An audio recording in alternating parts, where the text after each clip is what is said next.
Neighbors say they will do whatever it takes to stop a concrete plant from moving to town. The group is getting more organized now, but how dangerous is a plant like this? KXAN's Erin Cargile visited a neighborhood near another concrete plant, and she joins us live from Dripping Springs now with the latest. Erin?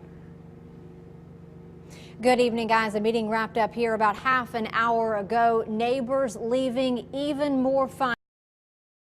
Their research, trying to find out as much information as possible about concrete plants, and they don't like what they're finding. Seats filling up fast inside this wedding venue called The Barn, one of several businesses along Bell Springs Road, worried about a future neighbor. Anybody in this room knows what a concrete plant is going to do to the properties around it. Noise, traffic from big trucks, and effects on the environment also rise to the top of the list. We have a 30,000 gallon rainwater collection tank.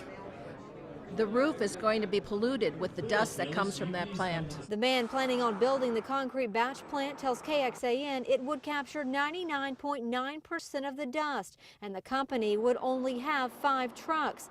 Before the meeting, we traveled to this plant in Kyle. It's around the corner from a school and right across the street from a neighborhood. It's not a big bother.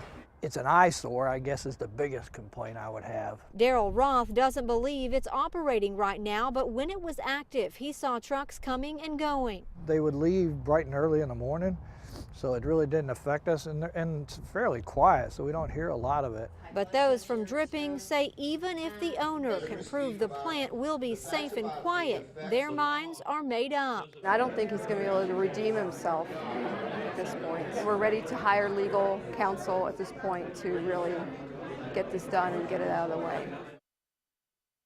And that was Erin Cargile reporting from Dripping Springs. Tomorrow night, the Dripping Springs City Council is expected to pass a resolution opposing the concrete plant.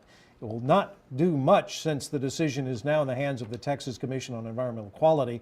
The federal government has warnings about health problems for people who work at plants like these. The most serious is silicosis. That's a chronic lung disease. It's caused by breathing in tiny bits of cement dust.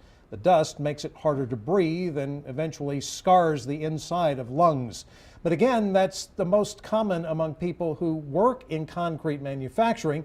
There are several ways to prevent the dust from escaping, like a fabric filter known as the sock that goes on top of the silos to catch the fine material.